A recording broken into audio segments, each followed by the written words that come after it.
Guys, मैं Mizar and welcome to soul journey tarot. ये एक बहुत ही क्विक रीडिंग है जो मैं करने वाली हूँ because I felt like something is up in the collective. मुझे पास्ट एक दो दिन से बहुत ही लो फील हो रहा है एंड आई एम फीलिंग कि आई एम नॉट इनफ। मैं शायद से झूठी हूँ, इम्पोस्टर सिंड्रोम आ रहा है कि do I even am I even worth it, मैं ठीक से लोगों को गाइड भी कर पाती हूँ कि नहीं। आई एम फीलिंग लाइक मैं एक स्टैगनेंट फेज में हूँ जहाँ पे मेरा नॉलेज नहीं बढ़ रहा है, जहाँ पे मैं अपने क्राफ्ट को और बेटर नहीं बना पा रही हूँ। एंड इसलिए मैंने इंस्टा पे ना एक स्टोरी डाला था, बट सरप्राइजिंगली काफ़ी सारे लोग they told me like they are going through the same thing.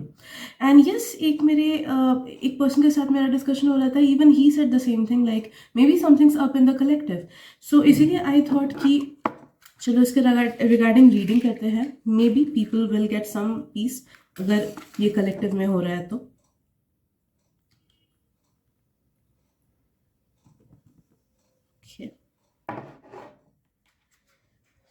Please let me get connected to the energies. Also, please do not mind me. मैं हड़बड़ी में इस रीडिंग को बना रही हूँ बिकॉज मुझे कहीं जाना है एक फैमिली फंक्शन में, but I just felt like I need to put it up.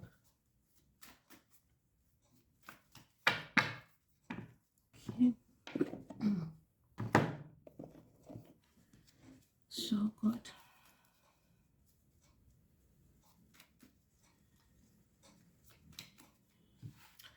First we'll see that why are people feeling like this. अगर आपने इस रीडिंग में क्लिक किया है then there's some or the other message जो आप तक पहुंचना है. So why are people feeling the way they are feeling right now? लोगों को क्यों stagnant feel हो रहा है? What is up in the collective?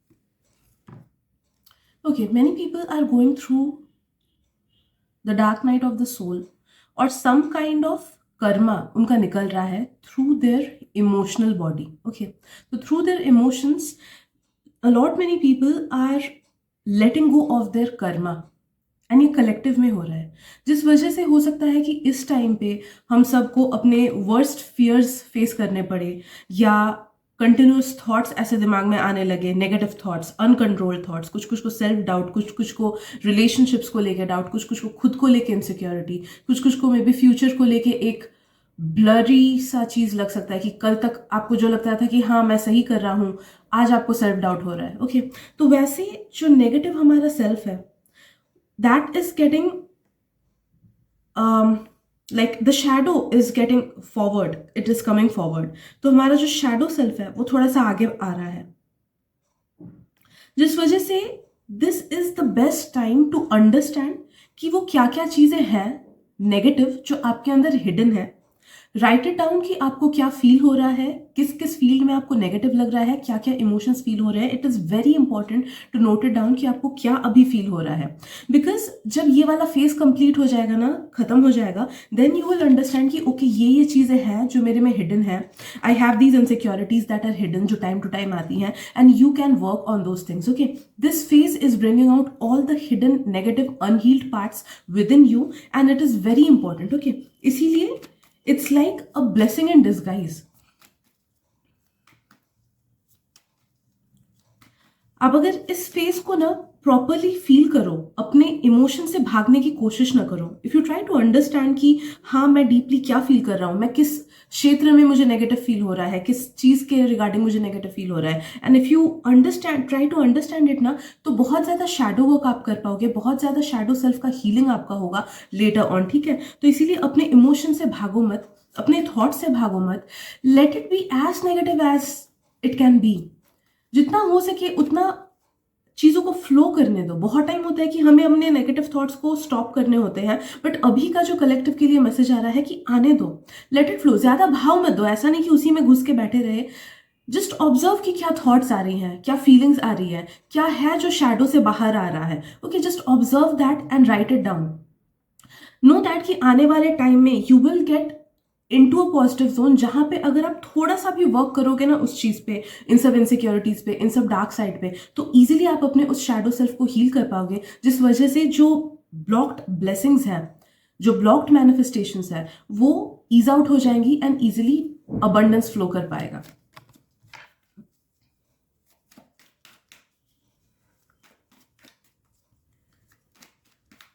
Right.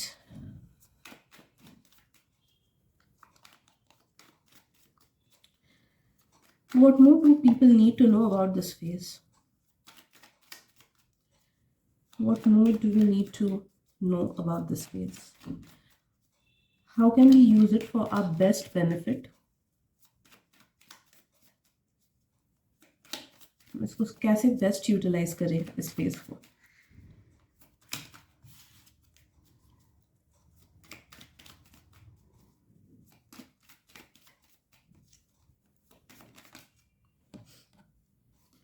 Okay.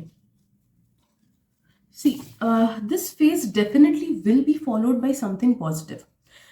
तो जिस चीज को लेके आपको इनसिक्योरिटी हो रही है ना, नो दैट कि सह लो इस चीज को, कुछ ना कुछ रिवॉर्ड जरूर मिलेंगे, कुछ ना कुछ आंसर्स मिलेगा, या कहीं ना कहीं किसी ना किसी वे में आपको डिवाइन हेल्प एंड गाइडेंस जरूर मिलेगी. So after this phase is over, ये कुछ ही दिन रहेगा, 2 से 3 दिन और रहेगा, कुछ लोगों के लिए मे बी 4 दिन, बट नो दैट कि it will get over in a few days, and उसके बाद a period of peace, a period of like आपको आंसर्स मिलेंगे. अ पीरियड विल फॉलो जहां पे आपको काफी सारे चीजों के आंसर्स मिलेंगे जो कि आपको अभी तक नहीं मिल रहे थे, या फिर आप कंफ्यूज थे कुछ चीजों को लेके. Okay, so you will gate answers, you will definitely get answers after this. एक बहुत ही पॉजिटिव इनफ्लो ऑफ एनर्जी आएगा, बिकॉज आप ये जो इमोशनली सफर कर रहे हो ना, उसके थ्रू काफी सारे कर्मा निकल जा रहे हैं, आपके नेगेटिव कर्मा जो अक्यूमुलेटेड है वो निकल जा रहे हैं, जिस वजह से पॉजिटिविटी इसके बाद फ्लो करना ही है. That is what life is. So claim this positivity, वो आप तक आना ही है. काफी सारे लोगों के पास आंसर्स आएगा. आई एम सेंसिंग कि काफी सारे लोगों का मे बी साइकिक पावर भी इंक्रीज हो, या फिर जो भी आपका फील्ड ऑफ साइकिक एबिलिटी है, क्लेवॉयंस हुआ, क्लेसेंटियंस हुआ, इंट्यूशन हुआ, वो एम्पैथी हुआ, वो चीज हाइटेंड होगा, वो चीज इंक्रीज होगा. आई एम ऑल्सो सेंसिंग कि इस फेज के बाद काफी सारे लोगों को ना सेल्फ डाउट अपने आप से हट जाएगा. कि अगर आपको अंडर कॉन्फिडेंट फील होता है रिगार्डिंग लव मैटर्स, या फिर रिगार्डिंग सेल्फ लव, या किसी भी चीज में अगर आपको अंडर कॉन्फिडेंट फील होता है, तो एक अलग सा कॉन्फिडेंस आप में आएगा. आपका सन स्ट्रांग होगा. Okay, sun is how we project ourselves. हमारा कॉन्फिडेंस जो होता है वो सन उस चीज को दर्शाता है, तो उस चीज में आपका इंक्रीज होगा. कुछ लोग, आई एम ऑल्सो सेंसिंग कि हो सकता है कि you will get a lot of name and fame in your area. तो जो लोग सोशल मीडिया पे हो सकता है कि some amount of fame will come your way. जो लोग सोशल मीडिया पे नहीं हो, नो दैट कि आपके बारे में चर्चा होगी, and in a positive way. Okay, people will praise you, people will appreciate your existence, appreciate your talent, appreciate your hard work. Okay, तो वो एक फेज भी बहुत लोगों का आने वाला है, एंड ये towards the end of December के तरफ ये सब चीजें आने वाली है.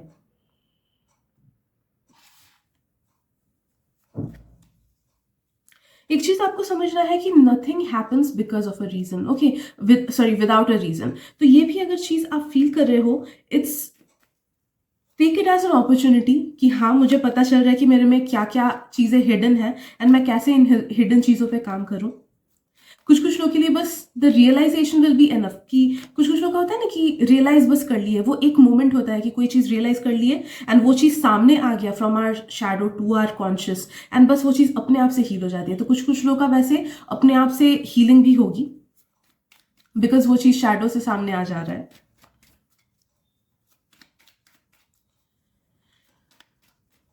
ब्रेथ वर्क करो. जब भी एंग्शियस फील हो ना अभी के फेज में, try to breath work. Meditate मत करो 1-2 दिन.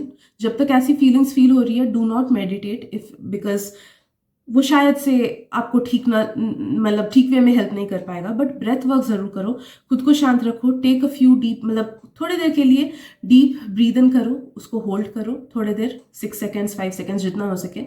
उसके बाद धीरे धीरे लेट इट गो. तो उससे देखोगे कि you are able to connect to your own self a bit more, जिस वजह से वो पेन या फिर जो स्टैग्नेंसी आपको फील हो रही है ना वो ईज आउट हो जाएगी। तो ब्रेथ वर्क ज़रूर करना, that will help you out with it. And अगर पढ़ाई वगैरह में मन नहीं लग रहा है, क्योंकि काफ़ी सारे लोग मेरे फॉलोइंग में स्टूडेंट्स हो, अगर पढ़ाई वगैरह में मन नहीं लग रहा है अभी के लिए 2-3 दिन के लिए पढ़ाई का टाइम थोड़ा सा कम कर दो, या फिर टेंशन में आके काम मत करो, just take it as a play, take it as a play. Life को 2-3 दिन सीरियसली उतना मत लो, बिकॉज आप जितना सीरियसली लोगे लाइफ को उतना ही आप सीरियसली अपने प्रॉब्लम्स को लेने लगोगे एंड लाइफ और ज़्यादा कॉम्प्लिकेटेड लगने लगेगी। ओके, सो 2-3 दिन के लिए take life lightly, take it as a play. अगर हो सके टेक सम ब्रेक एंड पढ़ाई मत करो, या फिर जो जिस चीज़ पे आपका ध्यान है उस चीज़ से अपना ध्यान हटाओ and focus on giving yourself more time. Leisure time निकालो, खुद को थोड़ा सा टाइम दो, थोड़ा सा कहीं घूम के आ जाओ, या फिर अगर पेंटिंग वगैरह करने का मन है या फिर कोई क्रिएटिव साइड है उस चीज़ को करो, गाने सुनो। Okay, spend time with your loved ones. I would not recommend कि बैठ के सीरीज देखो, बिकॉज इस फेज में आप जितना पैसिव एनर्जी में रहोगे ना, आई एम फीलिंग उतना ही ज़्यादा स्टैग्नेंसी इंक्रीज होगी एंड उतना ही ज़्यादा आपके negative emotions and feelings enhance होंगे। Okay, so you need to remember कि पैसिवली इस फेज को जाने नहीं देना है। कोई एक्टिव काम करो, जितना आप एक्टिवली किसी से बात करना, किसी से कॉन्वर्सेशंस करना, कुछ क्रिएट करना, खाना बनाना, बुक पढ़ना एटसेट्रा, ये सब में अगर एंगेज रहोगे ना तो देखोगे कि it will ease out the energies. Let's see और क्या मैसेजेस हैं। आई एम सेंसिंग कि ऑलमोस्ट ओवर है messages, but let's see what else.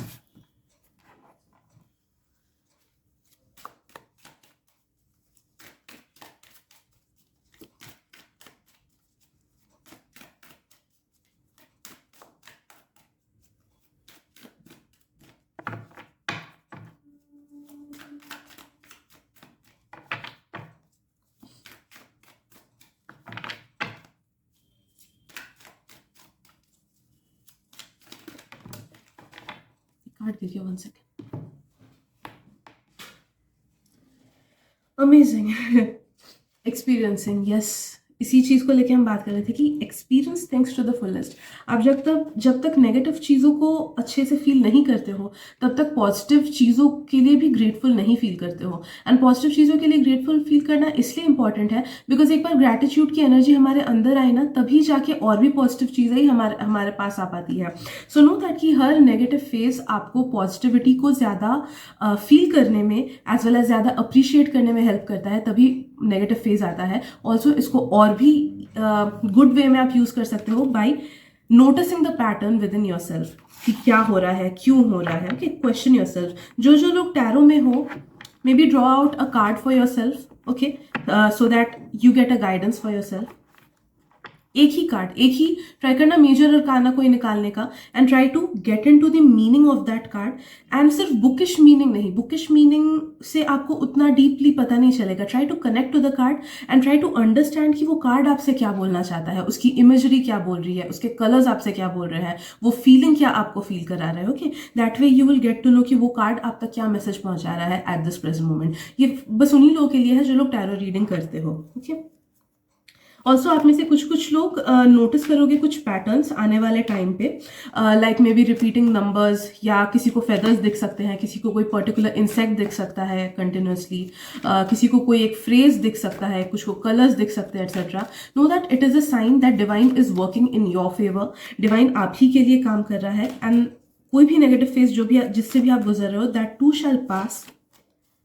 Do not take life that seriously, आपको बोला जा रहा है। Okay, it is just a divine experience, it is just a school जहाँ पे हम चीज़ें सीखने के लिए आते हैं। तो इवन इफ वी फेल, वो भी एक सीख होती है, and even if we win, वो भी एक सीख होती है। ठीक है, so do not take life seriously, आपको ये बोला जा रहा है।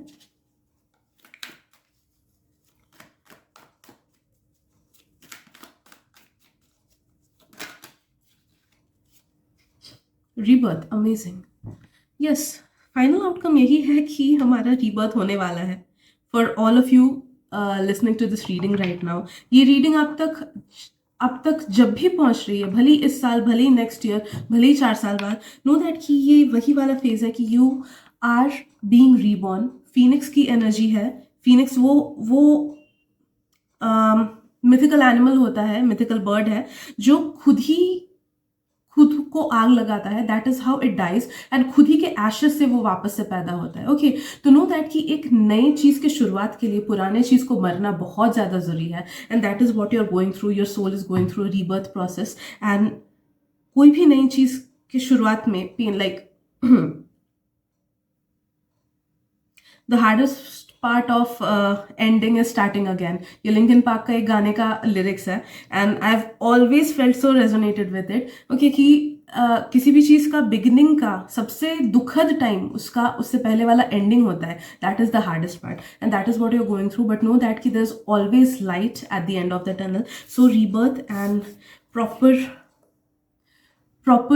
अपलिफ्टमेंट एंड रीबर्थ की एनर्जी आ रही है। So just hang in there, सब चीज़ें ठीक हो जाएंगी, just be strong and experience it to the fullest. Okay, so I guess आज के लिए इतनी मैसेजेस है। आई होप आप लोग को हेल्प मिली हो इस रीडिंग के थ्रू। अगर मिली है तो मुझे बहुत खुशी होगी, because yeah, a lot, many people I feel are experiencing certain negativities, so I really hope कि ये reading आप तक पहुँचे and आपको help कर पाए। Thank you so much for being there, thank you so much for sharing your energy। मिलते हैं अगली reading में, bye bye।